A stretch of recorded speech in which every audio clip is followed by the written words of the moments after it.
ಯಾರಿದ್ದರೇನು ಯಾರುಳಿದರೇನು, ಪ್ರಪಂಚವೆಂದಿಗೂ ತನ್ನ ಪಥದಲ್ಲೇ ಸಾಗುವುದು. ಮೂರ್ಖ ಮಾನವ, ಈ ಮೂರ್ಖ ಮನಸ್ಸು ಎಷ್ಟೊಂದು ಸಾವು ಎಷ್ಟೊಂದು ನೋವುಗಳನ್ನು ಕಂಡರೂ ಬುದ್ಧಿ ಬಾರದೆ. ಯಾರದು? ಅಪ್ಪ ಎಂದರಂತಿಹರು. ಲೋಹಿ, ನನ್ನ ಮುದ್ದು ಕಂದ ಲೋಹಿ. ಭ್ರಾಂತಿ, ಬರಿಯ ಭ್ರಾಂತಿ. ಎಲ್ಲಿಹನು ಲೋಹಿ, ಎಲ್ಲಿಹಳು ತಾರಾವತಿ? ಈ ದೇಹ ವಿಕ್ರಯ ಮಾಡಿಕೊಂಡು ಚಾಂಡಾಲನಾಗಿರುವ ನನಗಿನ್ನೂ ಸತಿಸುತ್ತರೆಲ್ಲಿ? ಕೈ ಹಿಡಿದ ಸತಿಯನ್ನು, ಹೊಟ್ಟೆಯ ಕರುಳನ್ನು ಬಗೆದ ಅಧಮ ನಾನು, ನನಗೆಲ್ಲಿ ಸತಿಸುತ್ತರು? ಅದನ್ನು ಪಡೆಯುವ ಆಸೆಯಾದರೂ ಎಲ್ಲಿ? ಅದನ್ನು ಪಡೆಯುವ ಅಧಿಕಾರವಾದರೂ ಎಲ್ಲಿ? ಶಿವಾನಿ, ಗೀತಾ ಮಿಸ್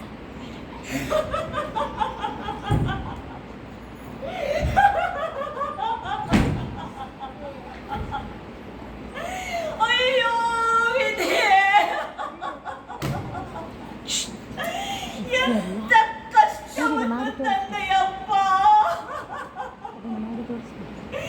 ಕುಮಾರ, ನಿನ್ನೆ ಕೋಮಲವಾದ ಶರೀರಕ್ಕೆ ಹೇಗೆ ಚಿತೆಯನ್ನಿಡಲಿ ಕಂದ?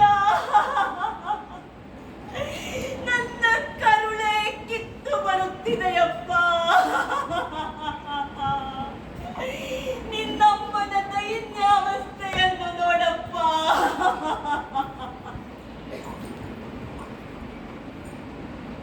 ಯಾರದು?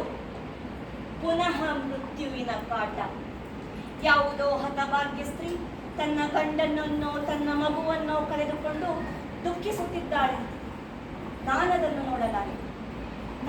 ನೋಡಲಾರೆ.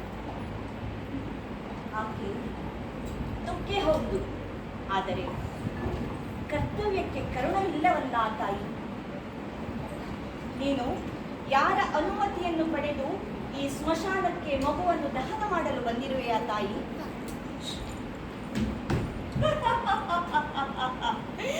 ನಾನು ತಾಯಿಯಲ್ಲ. ದಯವಿಟ್ಟು ಹಾಗೆ ಕರೆಯಬೇಡಪ್ಪ. ಇದ್ದೊಬ್ಬ ಮಗನನ್ನು ಕಳೆದುಕೊಂಡು ನಾನು ಬಂಜೆಯಾಗಿದ್ದೇನೆ. ನಾನು ತಾಯಿಯಲ್ಲ. ಏನು? ನನ್ನ ಮಗುವನ್ನು ನಾನು ದಹಿಸುವುದಾದರೆ ಬೇರೆಯವರ ಅನುಮತಿಯನ್ನು ಪಡೆಯಬೇಕೆ? ನೋಡು, ನನ್ನ ಮಗು ಹಾವು ಕಚ್ಚಿ ಸತ್ತು ಹೋಗಿದೆ. ನಾನು ಬೇರೆಯವರ ಮನೆಯ ದಾಸಿಯಾಗಿ ಕೆಲಸ ಮಾಡುತ್ತಿದ್ದೇನಪ್ಪ. ಬೆಳಗಾಗುವುದರೊಳಗಾಗಿ ನನ್ನ ಮಗುವನ್ನು ದಹಿಸಿ ನಾನು ನನ್ನ ಕರ್ತವ್ಯಕ್ಕೆ ಅಣಿಯಾಗಬೇಕಪ್ಪ. ಕರುಣೆಯನ್ನು ತೋರಪ್ಪ.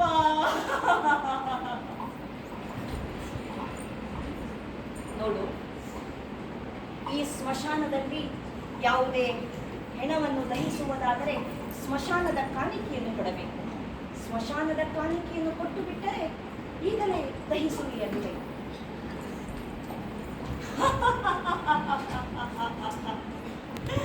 ನನ್ನಲ್ಲಿ ಹಣವಿಲ್ಲ, ಕೊಡುವವರು ಯಾರೂ ಇಲ್ಲ.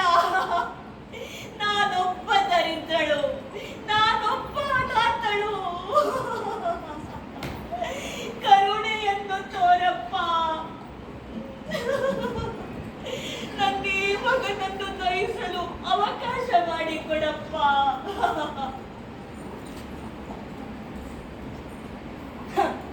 ಕರುಣೆ ಎಲ್ಲಿದೆ? ಕರುಣೆ ನನ್ನಲ್ಲಿ ಕರುಣೆ ಇಲ್ಲ, ಈ ಜಗದಲ್ಲಿ ಕರುಣೆ ಇಲ್ಲ, ಆ ದೇವರಲ್ಲಿಯೇ ಕರುಣೆ ಇಲ್ಲ.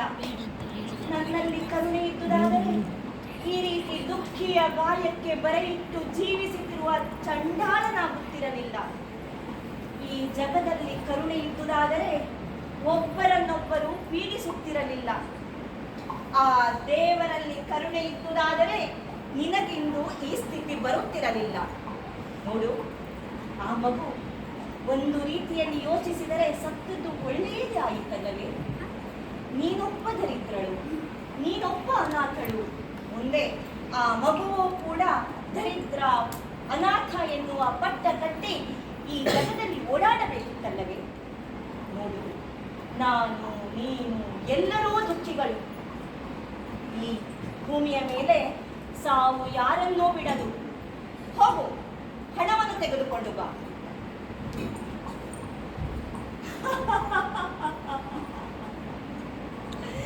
ದಯವಿಟ್ಟು ನಿನ್ನ ಕಾಲಿಗೆ ಬಿದ್ದು ಬೇಡಿಕೊಳ್ಳುತ್ತೇನಪ್ಪ, ಈ ಬಡವಿಯನ್ನು ಹಿಂಸಿಸಬೇಡ, ಈ ಬಡವಿಯನ್ನು ಹಿಂಸಿಸಬೇಡ.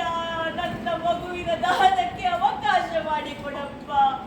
ನಿನ್ನ ಕಾಲಿಗೆ ಬಿದ್ದು ಬೇಡಿಕೊಳ್ಳುತ್ತೇನಪ್ಪ. ನಾನೊಬ್ಬ ಹಣ ಕೊಡದಿದ್ದರೆ ನಿನ್ನೊಡೆಯನಿಗೆ ಬಡತನ ಬಾರದಪ್ಪ. ನಾನೊಬ್ಬ ಹಣ ಕೊಡದಿದ್ದರೆ ನಿನ್ನೊಡೆಯನಿಗೆ ತಿಳಿಯುವುದಾದರೂ ಹೇಗಪ್ಪ? ನನ್ನನ್ನು ಬಿಟ್ಟು ಬಿಡಪ್ಪ. ಏನು, ನಾನು ನನ್ನೊಡೆಯನಿಗೆ ಮೋಸ ಮಾಡಲೆ, ನನ್ನೊಡೆಯನಿಗೆ ಸುಳ್ಳು ಹೇಳಲೆ? ನಿನ್ನಲ್ಲಿರುವ ಈ ಕೆಟ್ಟ ಗುಣವೇ ನಿನಗಿಂದು ಈ ಪರಿಸ್ಥಿತಿಯನ್ನು ತಂದೊದಗಿದೆ. ಹೋಗು, ಹಣವನ್ನು ತೆಗೆದುಕೊಂಡು ಬಾ. ಇಲ್ಲವಾದರೆ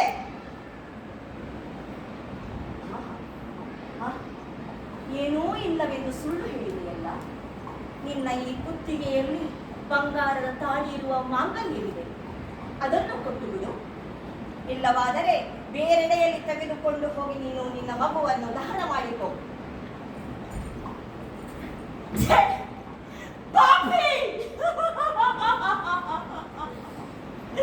ಮತ್ತೆ ಜೀವಿಸಿರುವ ಸತಿಗೆ ಮಾಂಗಲ್ಯವನ್ನು ಕೊಡೆಂದು ಹೇಳುತ್ತಿರುವ ಎಲ್ಲ ರಾಕ್ಷಸ. ಶ್ರೀನಿಕೇತನ್, ಮಗುವೆ, ನೋಡಪ್ಪ, ನಿನ್ನಮ್ಮನ ದೈನ್ಯಾವಸ್ಥೆಯನ್ನು ನೋಡಪ್ಪ.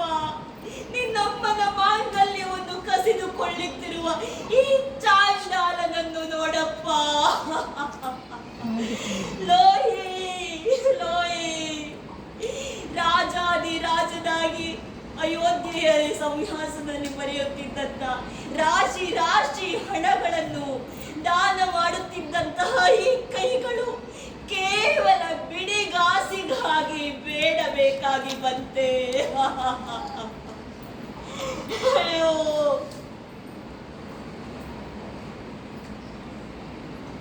ನನ್ನ ಮಾಂಗಲ್ಯವನ್ನು ಕೇವಲ ನನ್ನ ಪತಿ ಮಾತ್ರ ಗುರುತಿಸಬಲ್ಲನು ಎಂಬ ಅಂದರೆ ಇಲ್ಲ, ಇಲ್ಲ,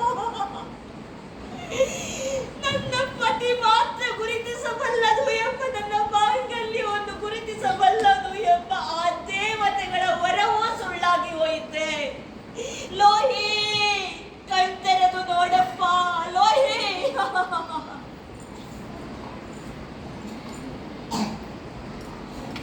ಲೋಹಿ, ಈಕೆ ಚಂದ್ರಮತಿ ಇರಬಹುದೇ? ಅಲ್ಲ, ಅದೇ ಹೆಸರಿನ ಬೇರಾವುದೋ ಸ್ತ್ರೀ ಇರಬಹುದು. ಅದೇ ಹೆಸರಿನ ಬೇರಾವುದೋ ಮಗು ಇರಬಹುದು. ಇಲ್ಲ, ಆಕೆ ನನ್ನ ಹೆಂಡತಿ ಚಂದ್ರಮತಿ ಅಲ್ಲ.